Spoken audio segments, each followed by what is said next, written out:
안녕하세요. 오늘은 고혈압에 대해서 환자혁명 책 163쪽을 읽어드리겠습니다.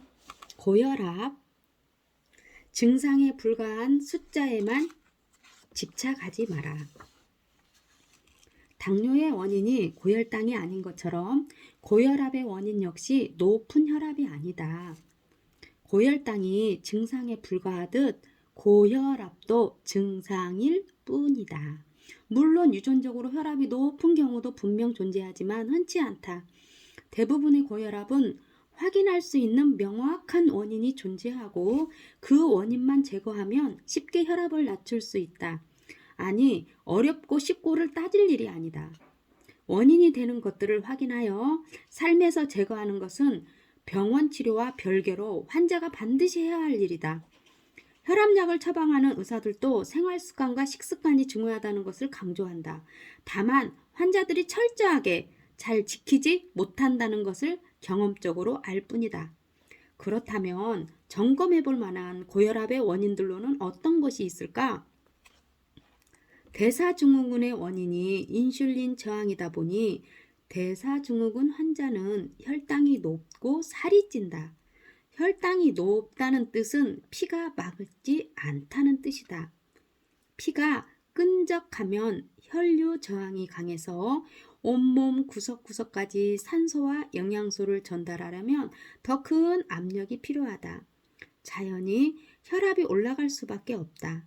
또한 혈당 수치가 높다는 것 자체만으로도 교감신경이 자극되어 혈압이 올라간다.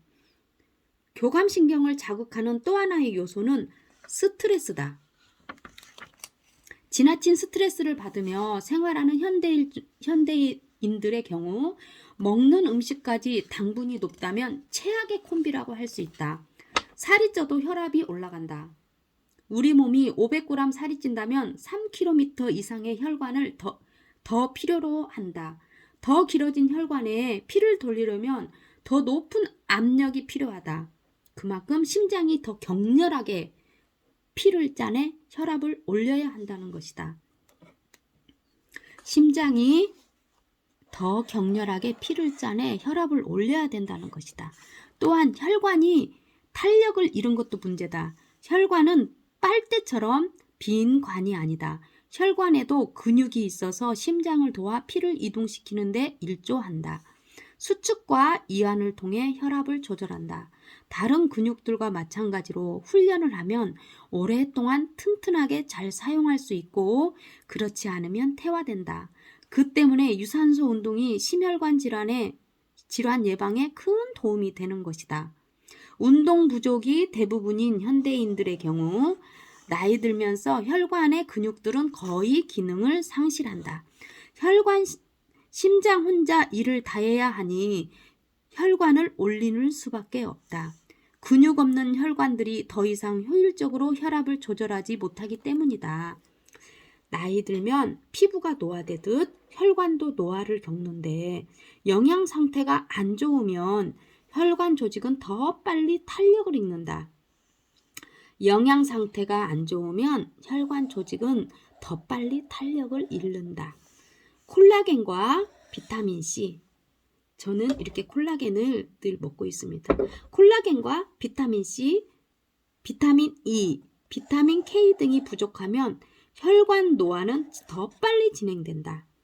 강한 햇빛이 내리쬐는 마당에 오랜 시간 방치된 호스가 탱글탱글함을 잃고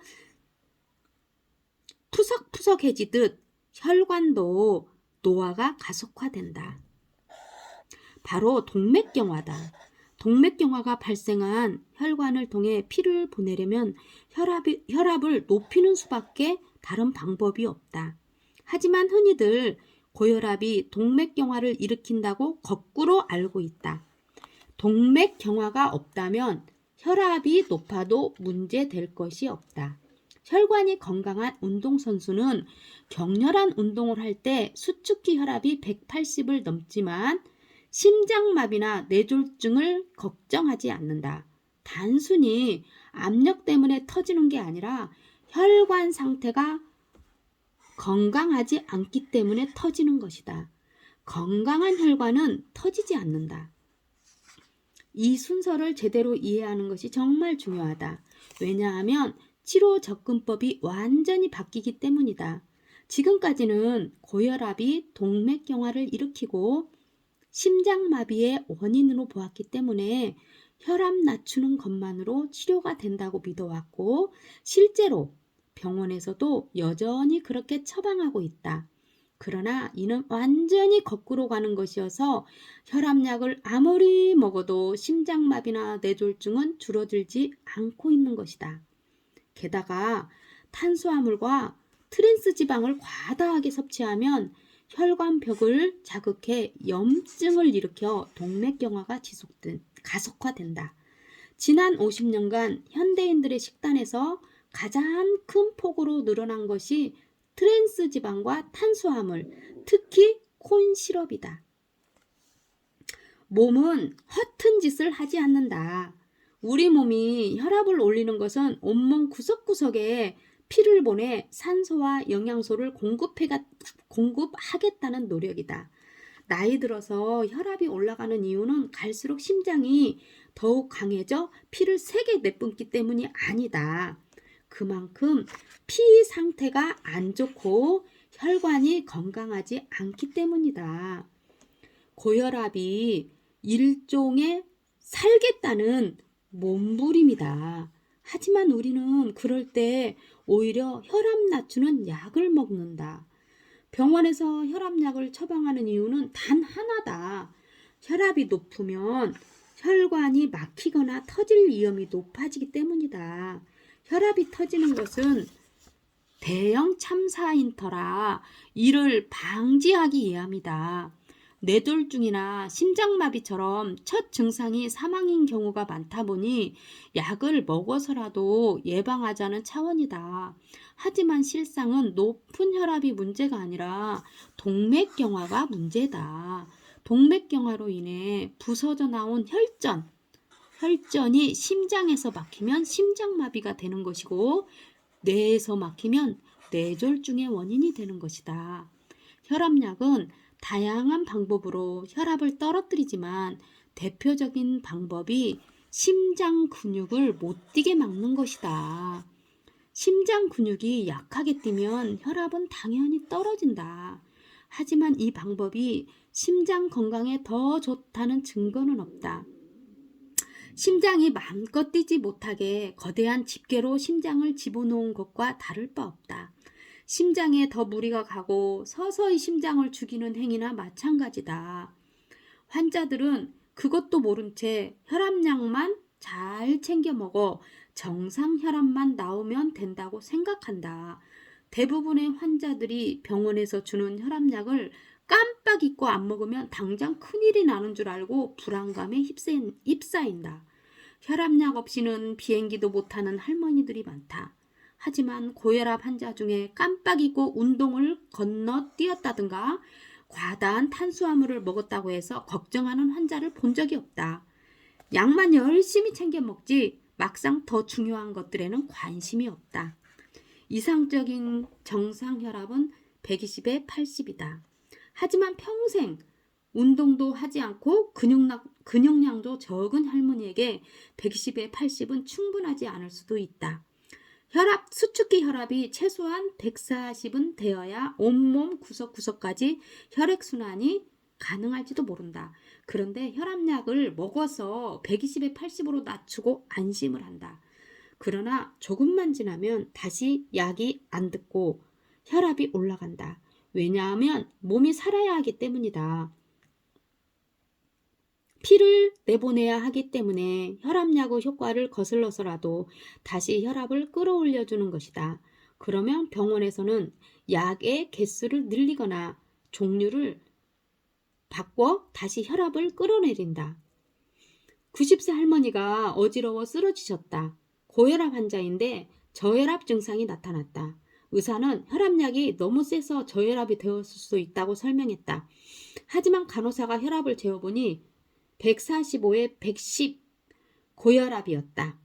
이 할머니의 경우 혈압이 160 정도는 되어야 정상적인 혈액순환이 가능한 것이다. 혈압약 때문에 혈압이 145, 110으로 나오지만 이 할머니 입장에서는 저혈압인 것이다. 아파트로 치면 수압이 너무 낮아서 15층까지 수돗물이 못 올라가는 것과 같다. 이렇게 환자 개인마다 상황이 다르다. 모두 다 똑같이 120에 80 혈압에 맞추려는 시도는 어디를 봐서 과학적인가? 노인들의 혈압을 억지로 낮춰놓은 결과 뇌에 산소와 영양소 공급이 부족해서 치매만 늘어간다. 그럼 혈압이 높아도 그냥 놔두란 말인가? 물론 그건 아니다. 혈압이 그렇게 올라간 상태가 이미 오랫동안 잘못 살아온 결과이니 치료 대상이다. 단 혈압약을 먹어 혈압이 떨어졌다고 해서 안심할 수 없다는 의미다. 고혈압 환자의 95%는 1차성 고혈압이다. 나머지 소수의 사람들은 2차성 고혈압을 앓고 있다. 2차성 고혈압은 신장 질환이나 갑상선의 문제, 색전증, 임신 또는 약물 과다, 복용 등 다른 질병이나 원인에 의해 혈압이 오르는 것을 말한다. 반면 대부분의 환자들에게 해당되는 1차성 고혈압은 별 이유 없이 혈압이 오르는 증상을 말한다. 그래서 원발성 고혈압이라고 한다. 공식적으로 유전적인 영향이 가장 크다고 하지만 유전은 원인이 아니라 이염자일 뿐이다.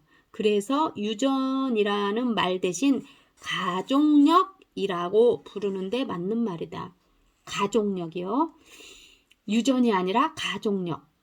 분명 가족력은 존재한다. 그렇다고 가족 중에 고혈압 환자가 있으면 모든 것을 운명으로 받아들이고 포기하라는 뜻은 아니다.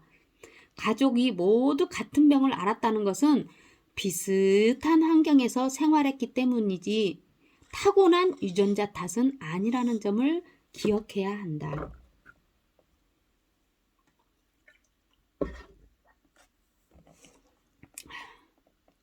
그렇다면 방법은 명확해진다.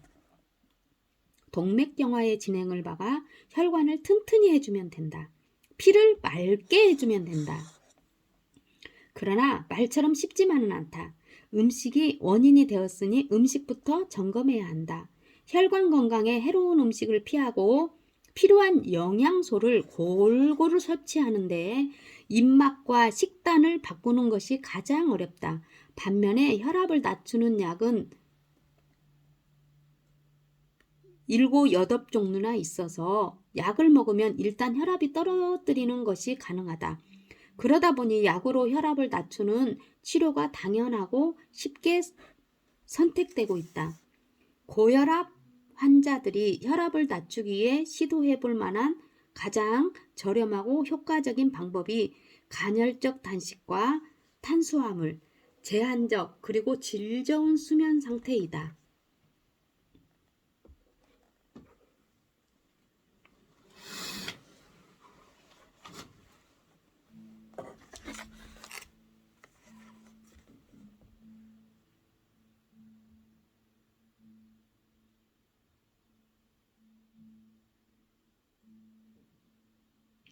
세 가지 모두 병행하면 가장 좋다. 안전하고 돈이 안 드니 해볼 만하다. 흔히들 피해야 하는 것으로 알고 있는 포화지방과 소금은 오히려 별 문제가 되지 않는다.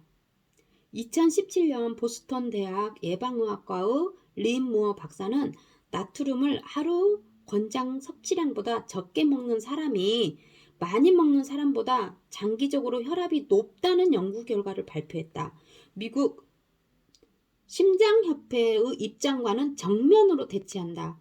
하지만 코코넛 오일이 위험하다 하고 여전히 버터보다 마가린을 권하는 미국 심장협회이기 때문에 크게 신경 쓸 필요는 없다. 미국 심장협회는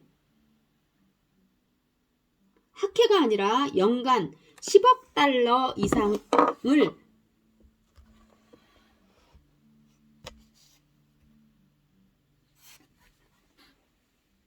제약회사와 식품업계로부터 지원받은 로비 단체에 불과하다. 본인에게 맞는 식단은 본인 스스로 결정하는 수밖에 없다. 그렇다면 얼마만큼의 지방과 소금이 적당할까? 본인의 입맛에 달려있다. 너무 짜면 못 먹을 테니 지방의 경우 너무 느끼하면 못 먹는다. 맛있게 먹을 수 있는 양이 적당량이다. 소금은 생명이다. 네, 정말 중요합니다. 소금은 생명이다. 다만 고혈압, 당뇨 등 이미 인슐린 과잉 상태에 있는 환자들은 나트륨 섭취량을 하루 7g 이하로 유지하는 게 좋을 수도 있다. 소금 외에 도움이 되는 영양소들로는 칼륨과 마그네슘을 꼽을 수 있다. 칼륨은 혈관을 이완시켜 혈압을 내려주는데 건푸른 잎채소, 콩, 감자, 아보카도, 버섯, 바나나, 호박 등에 많이 들어있다. 마그네슘은 심장 건강에 기본이 되는 요소다. 정말 중요해요. 마그네슘은 심장 건강에 기본이 되는 영양소다. 주로 근육에서 필요하는데 전체가 근육으로 이루어진 심장은 다른 근육에 비해 20배가 넘는 마그네슘을 필요로 한다. 새빨간색으로 피를 연상케 하는 비트도 혈관 건강을 유지하는 데 큰 도움이 되고 비타민 K는 동맥경화를 예방해 심혈관 질환과 위험을 50% 감소, 사망률을 25% 감소하는 것으로 밝혀졌다. 강력한 항산화제인 비타민 E도 암과 심장마비를 예방하는 데 도움이 된다. 콜라겐과 비타민 C도 혈관의 연결 조직을 튼튼하게 유지하는 데 효과가 있다. 현대의학이 오랜 기간 혈압이라는 숫자에만 매달려온 결과 혈압약 시장만 팽창했다. 다양한 종류의 혈압약만 늘어났다. 당연히 혈압약으로 인한 부작용도 함께 늘어났다. 대표적인 것이 역류성 식도염과 치매, 관절염이다. 모두 빠른 속도로 증가하는 질환들이다. 반면 혈압약을 통해 예방하고자 하는 심장마비나 뇌졸중은 줄지 않았다. 뇌출혈은 줄었지만 뇌경색은 증가했다. 사망률은 줄었지만 응급조치와 대응이 발전했기 때문에 혈압약 덕분은 아니다. 그래서 등장한 것이 콜레스테롤이다. 1980년대 중반부터 콜레스테롤에 대한 모든 죄를 뒤집어 씌우기 시작했다. 1980년대 중반부터 콜레스테롤의 모든 죄를 뒤집어 씌우기 시작했다. 그렇다고 혈압약 처방이 줄어든 것은 아니다. 콜레스테롤 저하제만 추가되었을 뿐이다. 먼 훗날 지금의 의료를 돌아보면 정말 미개한 시대를 살았다며 혀를 찰지도 모를 일이다. 여러분 잘 들으셨나요? 시간 날 때마다 한 번씩 천천히 다시 들어보시고 정말 무엇이 중요한가? 여러분 자신이 여러분 몸을 지킬 때입니다. 여러분들의 그런 지혜가 필요한 시대인 거죠. 오늘은 이렇게 고혈압에 대해서 환자혁명책 읽어보았습니다. 오늘도 좋은 하루 보내세요. 감사합니다.